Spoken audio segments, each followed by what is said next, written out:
polvoymiseria.com.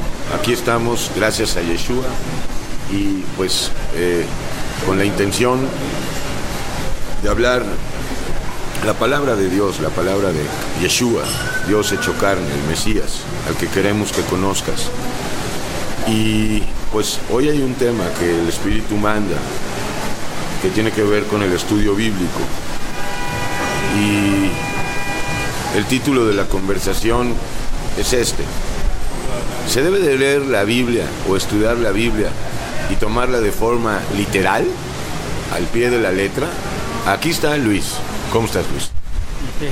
Pues agradecido con Dios aún por la lluvia, ¿no?, que nos trae a toda potencia, pero pues Él hace llover y la lluvia es bendición. Así es. Y sobre todo, pues la espiritual, ¿verdad? Y esa va a llegarte, pues tú que escuchas y llegas a arrepentirte. Y si quieres, el Señor te va a mostrar las maravillas del arrepentimiento. Sí, es uno de los mensajes centrales y ese sí se debe de entender literal. Así es, no hay arrepentimientos simbólicos ni metafóricos, sino que sí, el arrepentimiento es literal. Pero no vayas a creer que te estamos hablando de la versión del arrepentimiento de, por ejemplo, la Iglesia Católica, que para arrepentirse hay que meterse a un convento o tomar los hábitos. No se trata de esto, ¿verdad, Luis? No, para nada.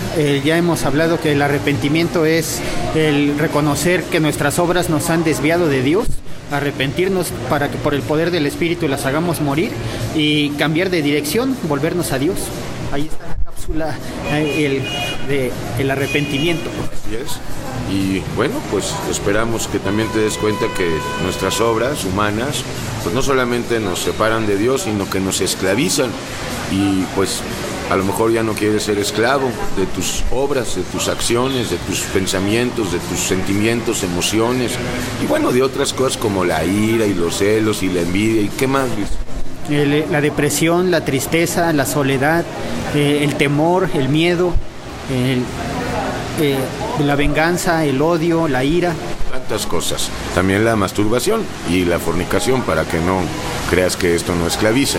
Bueno, Luis, pues nuestro tema, porque esto es muy peligroso. Tomar la Biblia literalmente pues puede llevar a graves peligros de errores doctrinales y también puede llevar al crimen y al asesinato. Y la verdad es más profunda, ¿verdad? La verdad es de que sí hay contextos que hay que leerlos y tomarlos de forma literal, y hay contextos en donde solo es un símbolo, y sin embargo, en una tercera posibilidad, hay contextos en los que es literal y es simbólico. Así es. La primera forma que podemos detectar estas situaciones es primeramente orar para pedir la dirección del Espíritu al estudiar la palabra. Porque si se trata de entender con el intelecto, con el entendimiento racional, ahí es donde empiezan las interpretaciones. Entonces, cuando invocamos al Señor para que venga la luz de Dios a guiarnos en su palabra, en ese momento nos damos cuenta que las porciones literales son prácticamente las que tienen que ver con historias o acontecimientos que proféticamente se están hablando claros de acontecimientos que se podrían decir que tienen un cumplimiento histórico como lo conocemos, a diferencia de los simbólicos, que pues ya habrá otro tiempo para descifrar cómo identificarlos. Entonces la primera pista es ver qué lenguaje está hablando. Si es histórico, esa es una buena pista para entenderlo literal. Ok, entonces toda la parte histórica, todos los libros históricos, claro, se toman literal, pero aún dentro de ese literalismo hay pasajes en donde también hay simbolismos, pero pues estamos reservándonos este segmento de la Biblia, leyéndola de forma simbólica para más adelante. Quizás debamos ir a ejemplos. Sí, poníamos un caso en el del arrepentimiento. Ese mensaje es literal porque si no dice la Escritura, si no os arrepentís, pereceréis. Bueno, pero ¿tú crees que haya alguien en este mundo, vaya, en la iglesia apóstata, que minimice y reduzca el arrepentimiento a algo simbólico? Porque la pura idea me parece aberrante.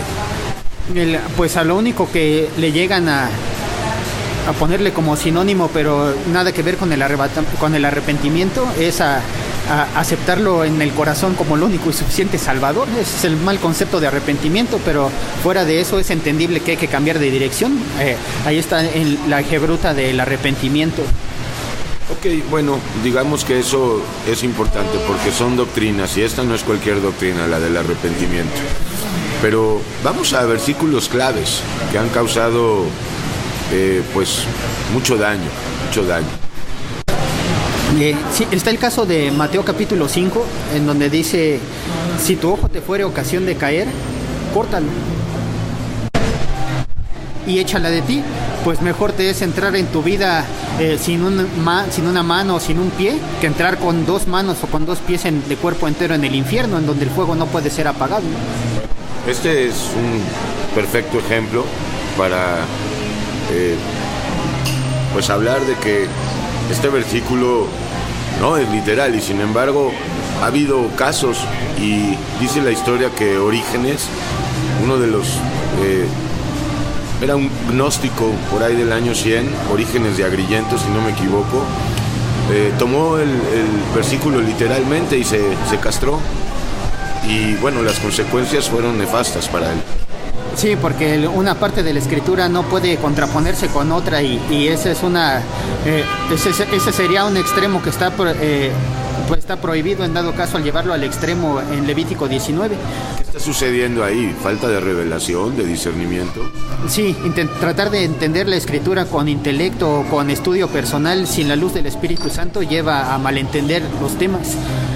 Por ejemplo, a lo que se estaba refiriendo el Señor Jesús, más bien específicamente, era que es tal gravedad y tal maldad y tal desagradable la práctica del pecado para Dios, que lo ilustra diciendo: despréndete de uno de tus miembros. O sea, la parte no es literal, sino es la forma de enfatizar tan peligroso y tan dañino que puede ser ocasionado el pecado, que mejor es cortar ese miembro, que es figura de separarse del pecado, ¿no? Así es. La misma exageración de la recomendación pues habla de que no es literal, es nada más para dejar en claro que pues por las manos, por los ojos se peca grandemente.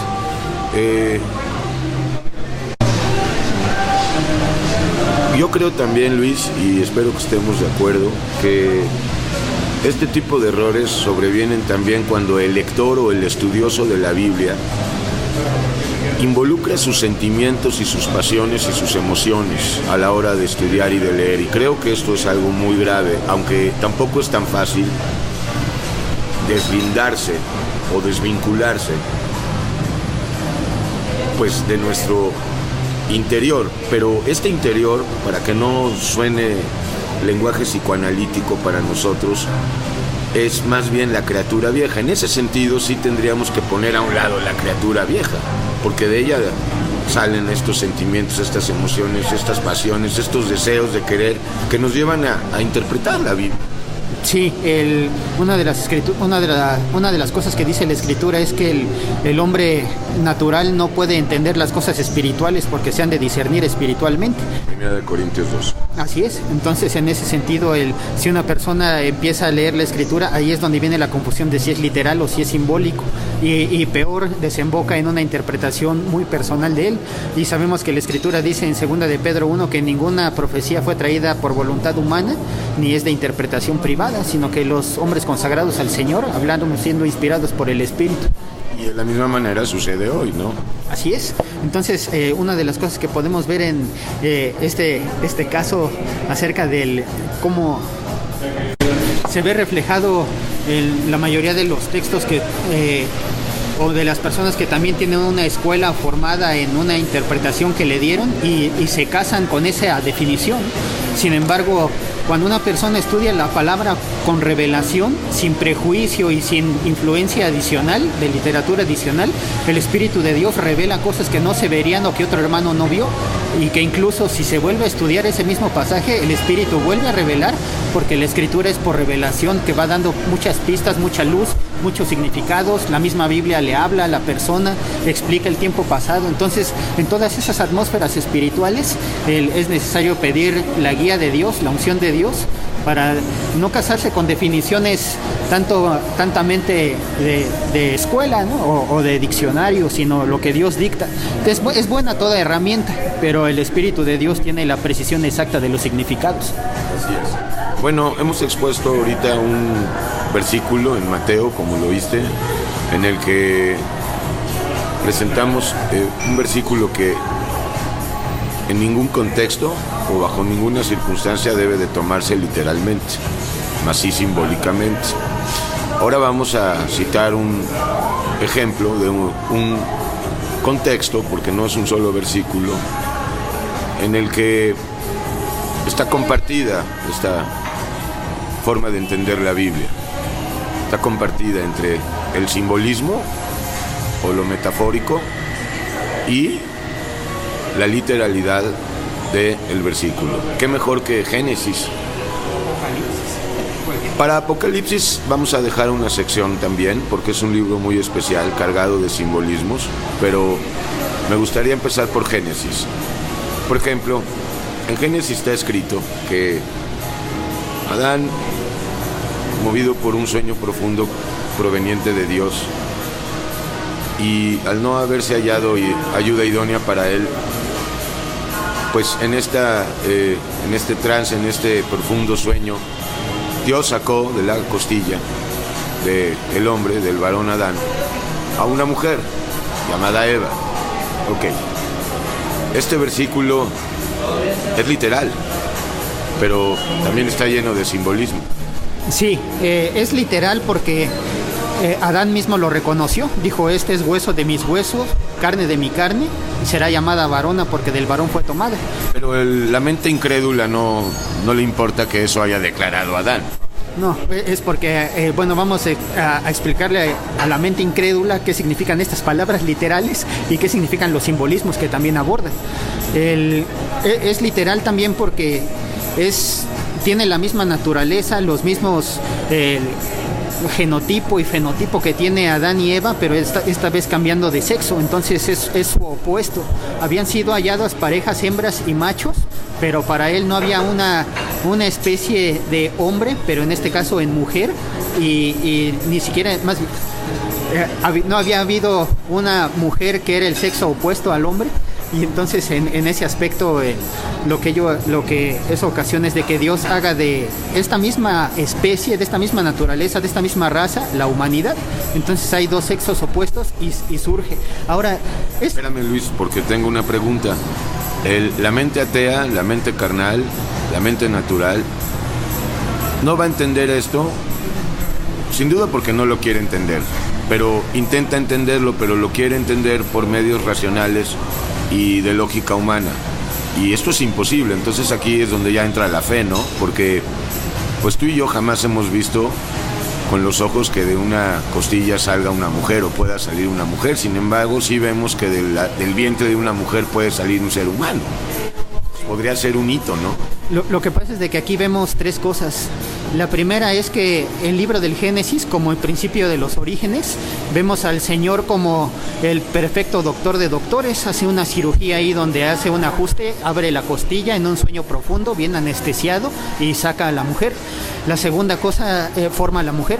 La segunda cosa que podemos ver es que a lo mucho la ciencia lo que puede confirmar con este acontecimiento es que dicen que los hombres tienen una costilla inferior. Entonces dicen los cirujanos torácicos que cuando una persona necesita una especie como de injerto, de acomplete, si cortan esa costilla para hacer esa operación, esa costilla vuelve a crecer sola, y algunos cirujanos torácicos le llaman la costilla de Adán. Y es importante no confundirla con otro que sí es mito. La ciencia ahí ha errado un poquito. Algunos sostienen que al hombre le falta una costilla y que a la mujer le sobra la que nunca le fue quitada, ¿no? Eso es un mito, eso es una vil mentira. Regresamos. Y la tercera que podemos ver es que hay mucho simbolismo ahí en esta historia, principalmente hablando de la figura de Cristo como esposo y la iglesia como esposa. Dice la escritura que en Juan 19 que cuando estaba el soldado enfrente traspasaron su costado con una lanza y salió sangre y agua. Ahí está el simbolismo. ¿Quién sale de ahí realmente? La iglesia, la mujer, así como salió de Adán, salió Eva, ahora de Cristo con su propia sangre, forma su iglesia, gana a su esposa. Eso se ve explicado y desglosado en Efesios 5, en donde dice: maridos, amad a vuestras mujeres, así como Cristo amó a la iglesia y se entregó a sí mismo por ella. Hasta esta parte va la sangre derramada, pero dice que había salido sangre y agua, y el versículo de Efesios continúa diciendo: habiéndola santificado por el lavamiento del agua, por la palabra. Un momento, Luis, porque aquí ya como que ya se volvió una discoteca y estamos hablando de algo muy serio. Vamos a ver si en este lugar nos hacen el favor de bajarle su música de miseria y a ver si un día empiezan a poner a Paul Wilbur aquí y pues ya de perdis a Marcos Witt. Continuamos, parece ser que no nos hicieron el favor, pero sí. Seguimos porque la palabra de Dios no está presa. Sí, y es más, no está presa que ahorita va a quedar preso ese sonido. Sí, estábamos retomando que en Efesios 5 se desglosa la explicación de cómo la iglesia sale del costado de Yeshua cuando él es crucificado y sale de su costado sangre y agua. Entonces, ese es algo muy importante porque es un secreto revelado en el antiguo pacto, pero más bien es un secreto literal en el antiguo pacto, pero revelado su simbolismo en el nuevo pacto. Y no acabaríamos de citar ejemplos en el Antiguo y en el Nuevo Testamento. Por ejemplo, vámonos a esa ocasión a donde el amado Maestro caminó sobre las aguas. Porque pues muchos han dicho que estaba levitando, otros dicen que es un mero simbolismo y que ningún ser humano es capaz de caminar sobre un mar tempestuoso. Y bueno, decimos de paso, Galilea no es un mar, es un lago tan grande que le dicen mar, pero no es un mar. El lago de Tiberias. Sí, lo llaman mar, pero sí, de hecho Tiberiades en el texto griego todavía dice. Todavía se le menciona así, Tiberiades. Así es. Aquí lo importante es ver que Yeshua demuestra su poder en toda la naturaleza, echando fuera demonios, reprendiendo a la tempestad, calmando a las olas del mar. Entonces, para el que no es nada, ¿qué era caminar sobre el mar? Eso sí es literal. Ahora, ha habido algunos ilusionistas que tratan de aparentar este hecho, pero pues de repente se encuentran la piedra donde estaban caminando abajo del agua, ¿no? Así es. Y sin embargo, aunque él hizo esto, y por fe lo sabemos, pues también hay un enorme simbolismo, ¿no? Porque habla de las tempestades que a veces se suscitan en el alma, y esta enseñanza nos dice que pues Yeshua tiene el control, ¿verdad? Y que él puede caminar y que nosotros podemos caminar sobre el mar. El mar está asociado a Satanás, al pecado, y caminar sobre el mar es como señorear sobre el mar, en ese sentido señorear sobre el pecado, sobre el hombre viejo. Sí, aquí es una lección que él estaba a punto de darle a sus discípulos porque pues el príncipe de paz dice que había bajado a dormir y se desató una fuerte tempestad y pues los discípulos perdieron ahí la paz, perdieron la fe, y eso fue uno de los reproches que el Señor hizo. ¿Dónde está vuestra fe? ¿Por qué dudaron, hombres de poca fe? Aún Pedro es todavía como que se enfatiza más el ejemplo cuando él primero temerariamente dice: si eres tú, di que vaya a ti, ¿no? Eso a veces nos ilustra cómo podemos hablar a la ligera, como lo hizo Jefté y el pacto, el problema en el que se metió, ¿no? Perdón, Luis, allá hay algo. Entonces el hermano Pedro le dijo: Señor, si eres tú, manda que yo vaya. Y él le dijo: ven. Y saltó de la barca, empezó a caminar, pero volteó, tuvo miedo y empezó a hundirse. Si esto se toma literalmente, es un peligro. Entonces alguien va a ir al océano y en medio de una gran tempestad, por fe se va a bajar del barco y va a empezar a tratar de caminar. Este es el peligro de leerlo literalmente, en el caso de Pedro. Sí, porque aquí hay una diferencia entre Yeshua y Pedro. Yeshua como soberano sobre toda la naturaleza y Pedro como una persona pues arrebatada en lo que dice, y de repente pues como cualquiera puede flaquear a la mitad del camino en la fe. Entonces pues vemos aún así en medio de la tempestad y de la duda cómo pues se empieza a hundir, y el momento de lo único que lo puede salvar es clamar, y es lo que hace, clama, y el Señor extiende su mano y lo vuelve a exhortar. Entonces pues no es de que nosotros veamos que Él lo hizo y lo tengamos que hacer, sino aprender que a veces las pruebas nos rebasan más arriba de los tobillos y nos quieren hundir, pero si estamos con Yeshua podemos vencer. las tentaciones que atravesamos en medio de las pruebas. Sí, la primera cosa que se puede vencer en Yeshua es al estarte hundiendo, es porque tu fe empieza a ser probada para que como el oro sea purificada. Cuando empiezas a caminar sobre el agua, en ese simbolismo es cuando empiezas a derrotar esa prueba que te quería hundir y empiezas a vencer, empiezas en el nombre del Señor a clamar y empiezas a salir de esa profundidad, empiezas a caminar sobre el problema hasta que vences. Otro simbolismo es cómo vuelves a entrar en la barca, o sea, sigues en la barca, vuelves a estar en seguridad, porque en Cristo, aunque la tormenta está fuerte, en Él hay paz. Y finalmente, pues siempre confiar que estamos confiando en aquel que caminó sobre el mar y sobre aquel que puede, aún las olas del mar y la tempestad, obedecer a las órdenes de su voz. Así es. Ahora viene un ejemplo de nuestro Yeshua, amado Yeshua, cuando él fue tentado. El diablo lo tentó y quiso que tomara los versículos literalmente Yeshua: a sus ángeles salvará y te tomará. Y pues a lo mejor hay mucha gente que ha llegado al grado de decir, no, pues al cabo el Señor va a mandar a sus ángeles, por lo tanto me voy a amarrar a la vía del tren para dar una muestra de mi fe, y el Señor mandará ángeles que me protejan. Otro peligro de leer literalmente lo que no debemos leer literalmente.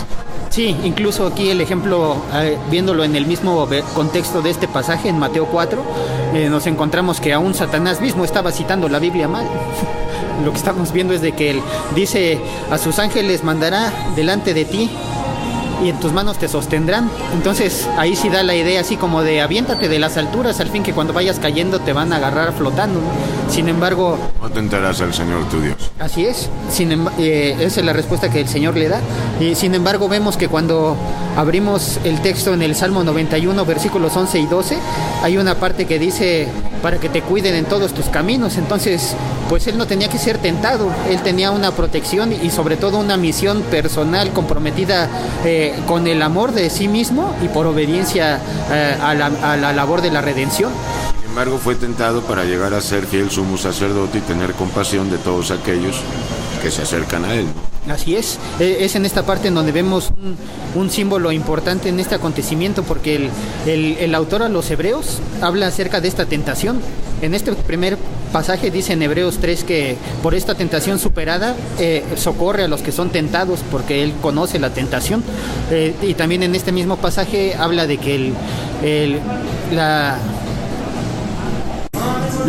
la palabra que aparece también en Hebreos capítulo 1, versículo 12 al 14, ahí específicamente dice que hay ángeles ministradores a favor de los que serán herederos de la salvación, pero es algo a lo que nosotros no podemos estar orando porque no hay texto que lo diga. Al contrario, en Apocalipsis 19 dice que no hay que ni siquiera arrodillarnos a ellos.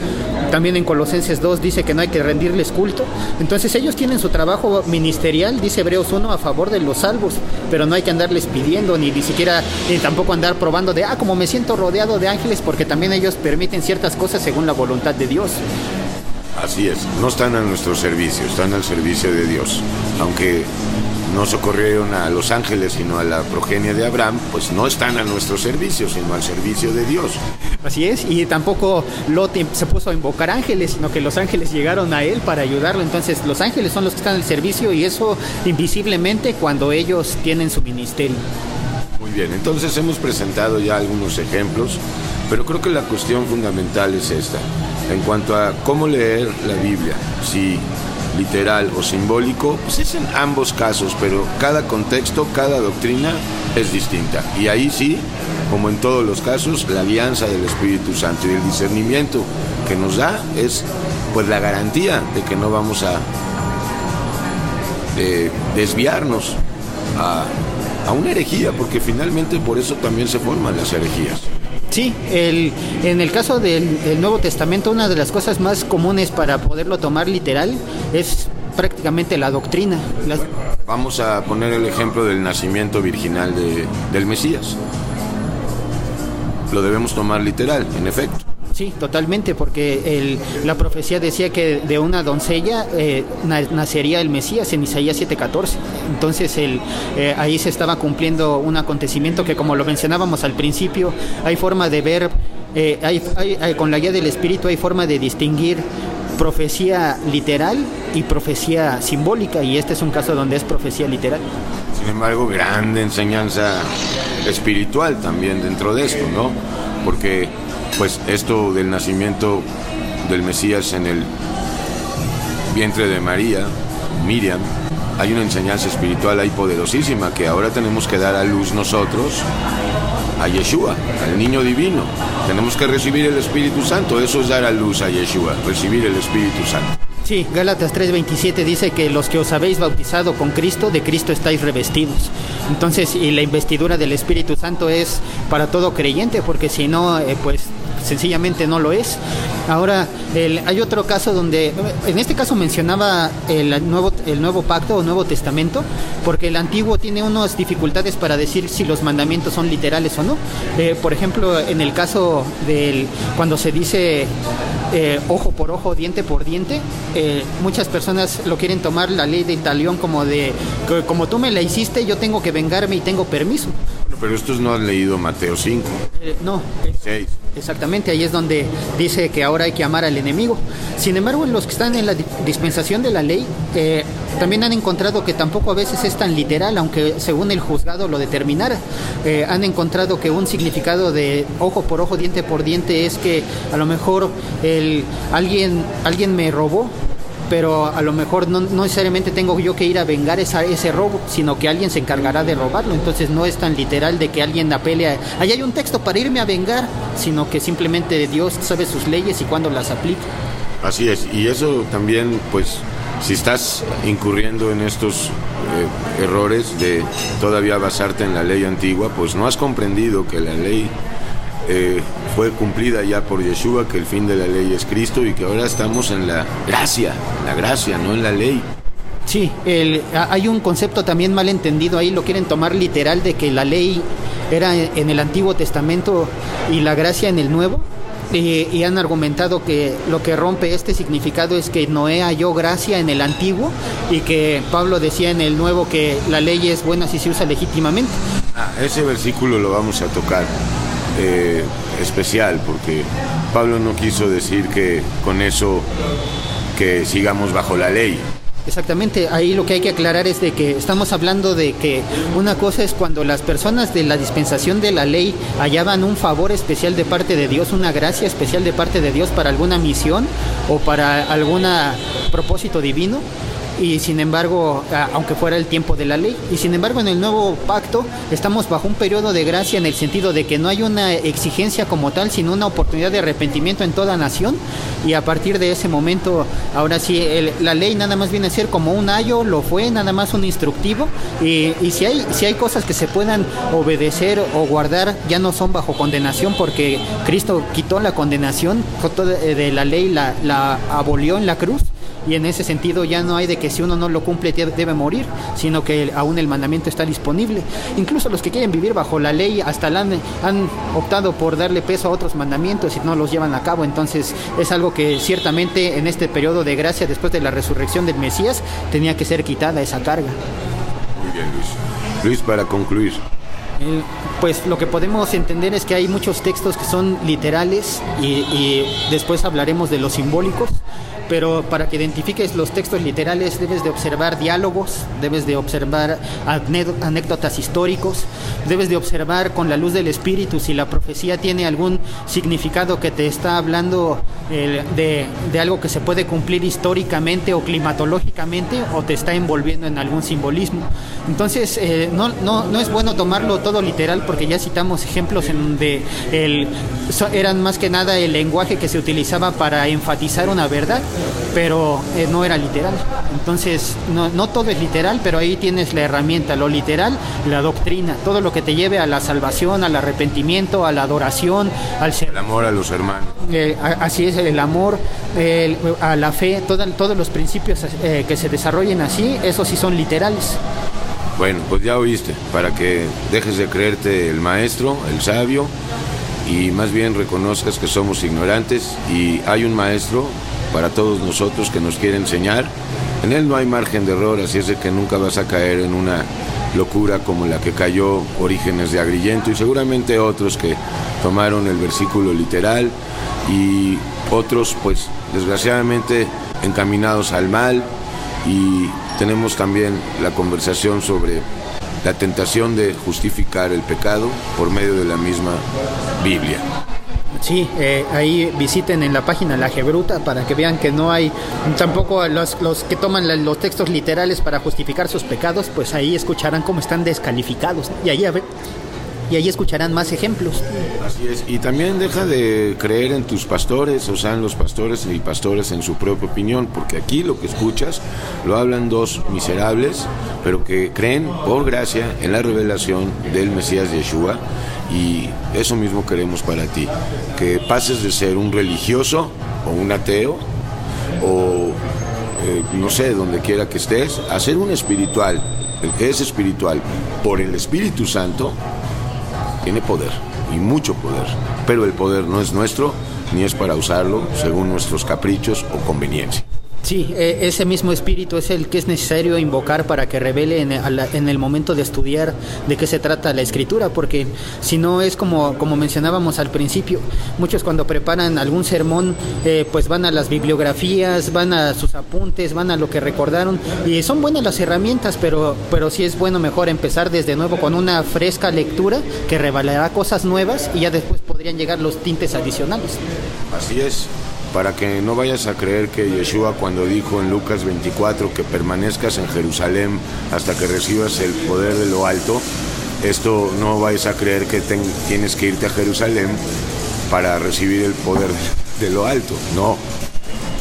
No, para nada.